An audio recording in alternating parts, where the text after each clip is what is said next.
Hi guys, welcome back to the channel. I know it's been a minute, but if you are new here, my name is April of April Newly Me.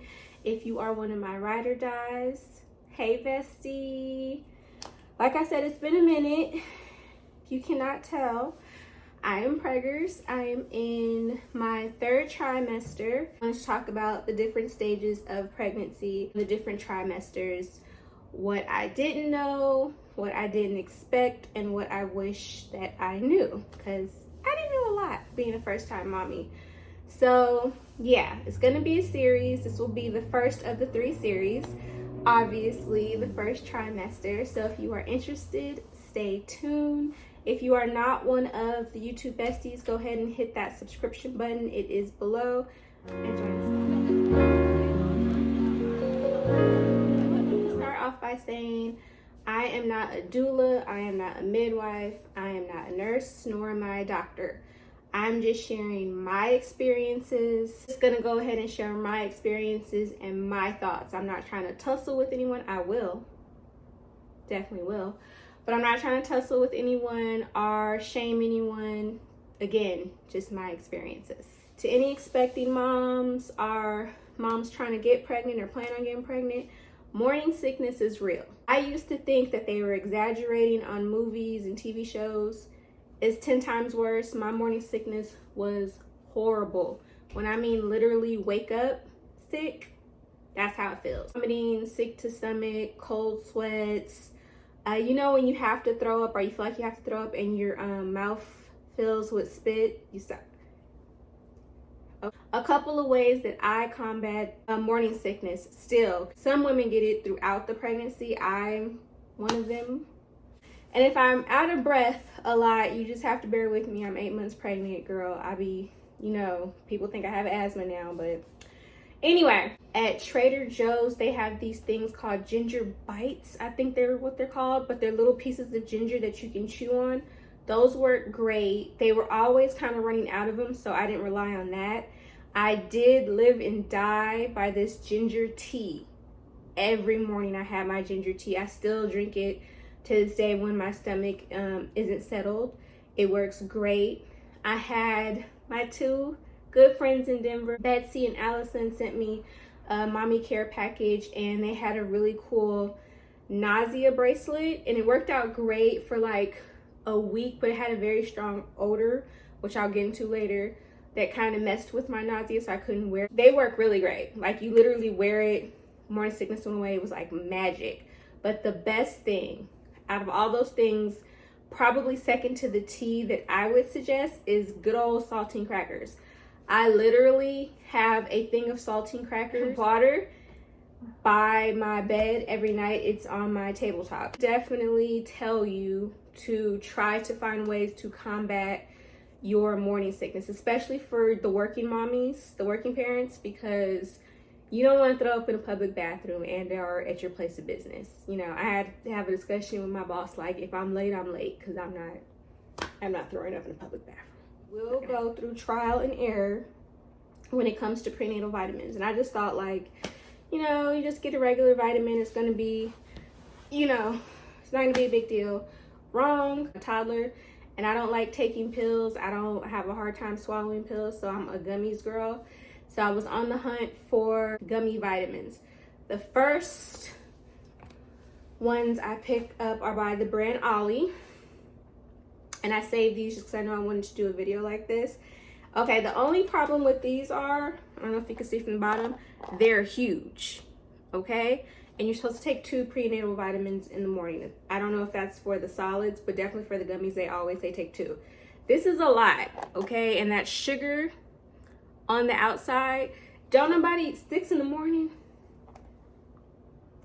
I'm the type of person to have to take my prenatal vitamins as soon as I get up, because I just will forget, or I'm that person at work that wants to finish that email or that project before they stop. So I just knew it worked out better for me to like roll over, take my vitamins, get ready for work. These did not work for me because they had sugar on the outside of them. They're huge. And I don't like the orange flavor ones. I just ate all the raspberry ones, left the orange ones, waste of money. But these were a no-go. My number one is going to be Essential Prenatal Gummies by the brand Nature's Bounty. These were my favorite. I also used to take their biotin for your skin, nails, and hair. Love that brand. Once I have, you know, baby, I'll be going back to that. But these were really good. They did not taste bad. The only issue I had with these are finding them. The last time I bought them from CVS. Then when I went back, they were on back stock. So I saw them on Target's website and I did a pickup, and all of them were ashy. Like, they just, you know how gummies, not to say they're supposed to be like wet, but they're supposed to be, I don't know how to explain it, but the ones from Target were ashy, like they had just been on the shelf for a little bit and they were stuck together. So I took them back, and me and the woman that worked there found that all of the gummies that they had in this brand were like that. And I was like, okay, I'm good. Ain't nobody eating no ashy vitamins. Like, come on. These are my favorite. I just couldn't find them. My current, but I think I've been taking these for about 6 months, because these are at CVS. I don't know if it's CVS brand, but Vitafuse prenatal vitamins. These are always in stock at CVS. The price point is good for how many you get. I like all the flavors, which is difficult for me. It's raspberry and lemon. Good to go. I thought, if you look at the bottom, I thought that was sugar, but it's not. There's no sugar added. It's gluten-free, no corn syrup, no dairy. Has all the bells and whistles. The very beginning, go through prenatal vitamins because they're very important. You need to take these every day of your pregnancy, and you also take these postpartum. So it's definitely important that you get one that you like, that you can always rely on being available. It's just very important. So yeah, this is my brand. I don't mind going back to other one. I just can never find it. But these are very reliable, good price point. They taste good. When to tell your family and friends. I definitely think it's a personal decision. Me personally, because I've been told that I wasn't able to have a baby, or I would always be high risk, or, you know, those of you that have been following me, when I was married, I was going through fertility treatments. It's just been a whole saga. So for me, I was very scared to tell people, because if something did happen, I didn't want to have to explain that. I don't think anyone would ever want to be in that situation where you have to explain what happened and relive the trauma. So for me personally, I waited about 3.5, 4 months. The only people that knew were my mom, and my mama probably told people, now that I think about it, and the person that got me pregnant. Those were, and my best friend. So it was 3 people. Those were the only people that I told that I felt comfortable telling. And I know your partner probably would be hopefully very excited. You guys are blessed, and you know this bundle of joy is coming. But if you don't feel comfortable telling people, don't let anyone bully you or guilt you into telling. That's a personal decision. Again, that's something that you need to be comfortable and okay with. I think regardless of the age, your current health status, if you are pregnant, you always have that fear that something's going to happen. Sometimes it's a more heightened, sorry, the door sounds like it's Stephen King, but it's just because it's a little breeze going through my room. But especially if you're high risk, or if you're in a certain age group, or you're a person like me that went through infertility and was told a whole bunch of stuff, it's very scary. And although you are happy and excited, it's normal to be fearful of the what ifs. And I used to feel, my first trimester, I remember I felt so guilty, because I'm like, God blessed me with this baby, and here I am worrying, and I'm fearful. But when I talked to my mom, and I also talked to my OB, they were like, that's normal. Every pregnant person goes through that, a little bit of that anxiety. It's definitely normal, so don't feel guilty, don't feel bad. It's just that you're happy. This is the most vulnerable you'll ever, in my opinion, be. And you have this little human inside of you, and you want to make sure that you're doing everything okay, and you want to make sure you're protected, and you don't want anything to happen. It's very normal. So don't feel guilty. I wish somebody would have told me that sooner, but I was in my own head. But if you're definitely pregnant, or if you're planning on being pregnant, that little bit of fear and anxiety in the back of your head is very normal. Symptom that really was a blessing and a curse is that you smell everything.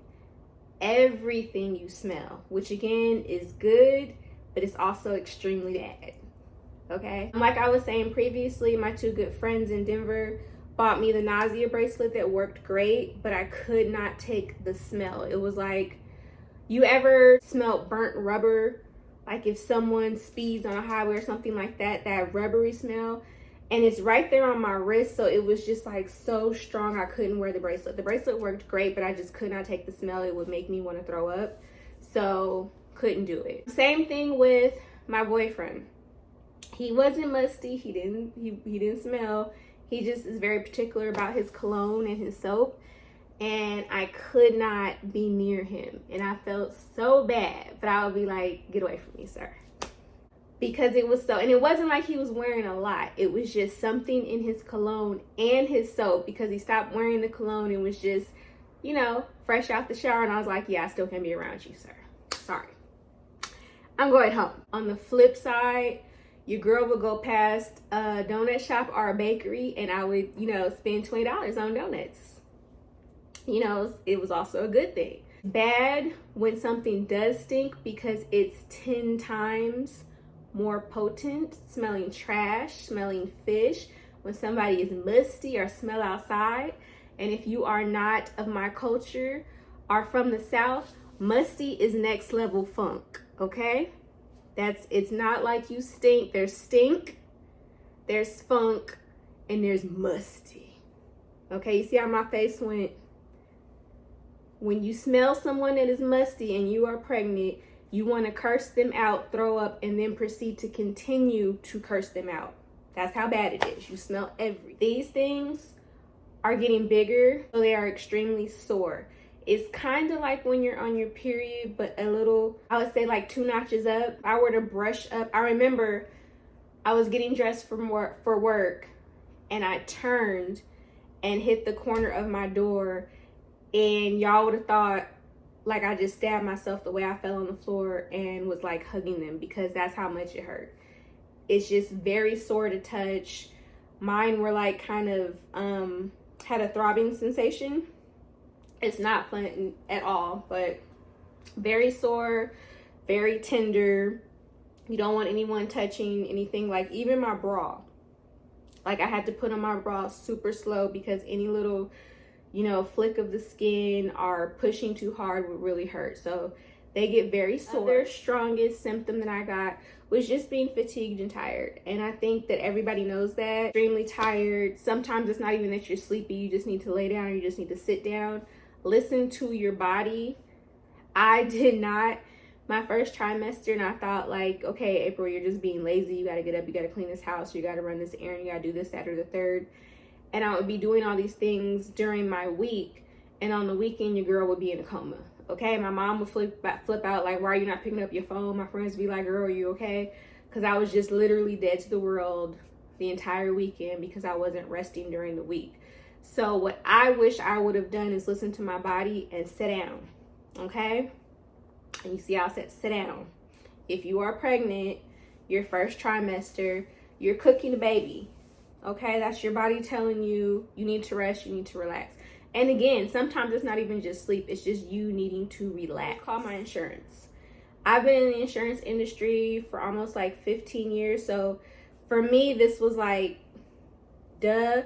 For some people that, you know, don't work in my industry, it may not come to your mind first thing like, oh, let me call my insurance. That is the best thing you can do. Because before you pick a OB, before you pick a hospital, before you pick a doula, midwife, you want to know if those things are covered. And if they are covered, at what rate. And sometimes if you have an HMO or a POS, you have to stay within a group or a network. So you can find a doctor who you really like, but that doctor may not be covered, and you're going to appointments and you're seeing them and you're racking up bills, okay? So the first thing I feel like you should do when you find out that you are with child is call your insurance, check your benefits, know that you are pregnant. What are my pregnancy benefits?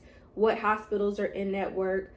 Can you send me a list or send me a link to the website of where I can find all the providers that are covered, because you do not want to rack up medical bills. You do not. They don't go away. Free stuff, because your insurance is paying for it, and you're paying. If you're not paying into your insurance, you're working for your insurance.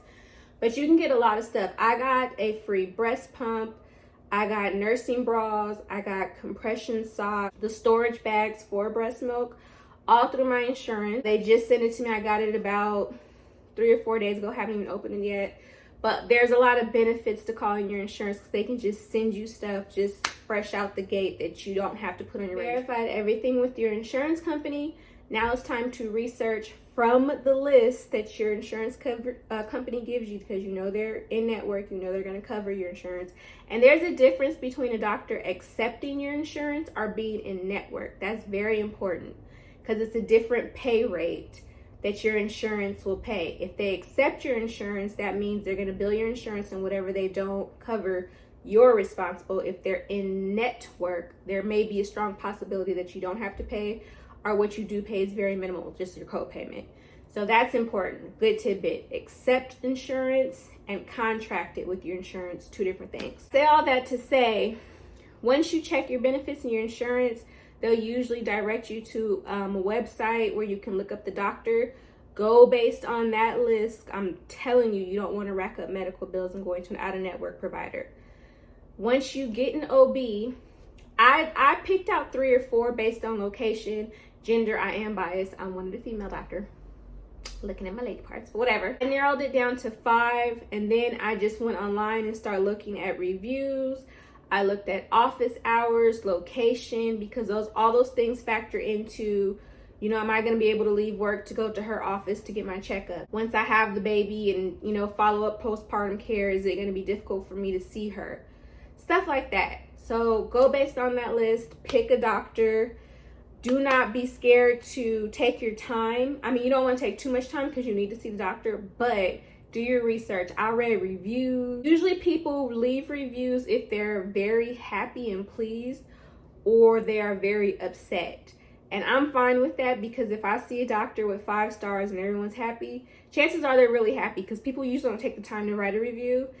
And usually when things suck really bad, there's a lot of negative reviews, because you had to really piss them off for them to get on the internet and start telling it like it is. So I'm a person that reads reviews.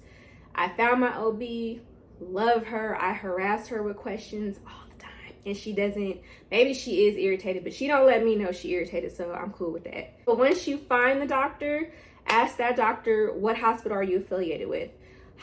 Some doctors, most doctors, can't go to just any hospital they want to. They're usually contracted. There's certain hospitals, usually there's like 1 or 2 they go to. Sometimes it's just 1. My doctor delivers at a hospital that I wanted to go to before, where I've had a previous procedure, so it worked out great. Everything is in network, so I'm very happy. But definitely do your research. Do your research on the hospitals too, because there are horror stories about certain hospitals, especially in my area, that I knew I just wanted to stay away from. Like, get a planner. I'm a planner girl. I always have a planner. I have to write things down. I have this planner, this LH agenda planner. It is so pretty. But there are a lot of baby planners, specifically geared towards, you know, what you will be doing when you're with child, when you're pregnant. Those are great too. I'm not knocking those. I'm just the type of person, I can't work out of multiple planners. I have to have everything in one planner. But you're going to be going to so many appointments, scans. If you're having difficulties or there's other health problems, you're going to be going to those type of appointments.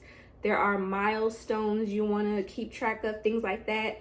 It can get a little overwhelming, so I would suggest getting some kind of planner. You don't have to get, you know, an expensive one. You don't have to get one geared toward baby. Even a notebook just to write things down, because there's a lot of information, especially when you go to these doctors. They're also going to give you information. They're also going to give you directions of things they want you to do and keep track of, especially the first trimester. So I would just suggest getting something bound or something, I don't know, that you can keep all together, that you can write these things down, because it is a lot of information, especially if you are a new mom like me and they know you're a new mom. They will load it on you just to be better safe than sorry. So get something where you can jot everything down. And the last thing I want to talk about, to the internet for answers. I need to practice what I preach. I am human.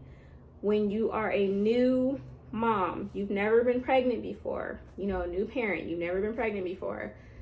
If every little thing you're like, is that okay? Is that normal? Should that have happened? And you want to Google it. Because you ever been sick and you put your symptoms in Google and like you find out you have a tumor or some terminal, you know, some terminal illness that there's no cure for? It's the same thing when you're pregnant, okay? Also, you'll get so much conflicting information. You know, I typed in there about salmon. Can I have salmon? I got half the people saying, yes, you can. Don't believe the doctors. I got the other half saying mercury. You're not going to get any answers, and you're going to frustrate yourself, or you're going to scare yourself, either or both. So what I would say, going back to get a good OB, my OB is the type of person that if I email her a question by the next morning or the next afternoon, I have an answer. She's just awesome like that. I don't know if that's all OBs or if I'm just blessed, but any questions I have, her or her nurse gets back to me within 24 hours. So I just stopped going on the internet asking questions. I literally wrote them out or typed them out and emailed them. I still do it in the 3rd trimester at the office, and I get a response back.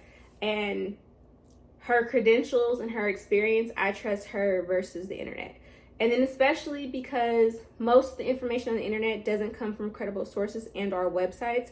So this is just somebody, you know, at their computer or phone typing in their opinion. It's an opinion, it's not a fact, it's not based on science. You don't know who these people are. You know your OB, you know what school she went or he went to, you know their level of expertise.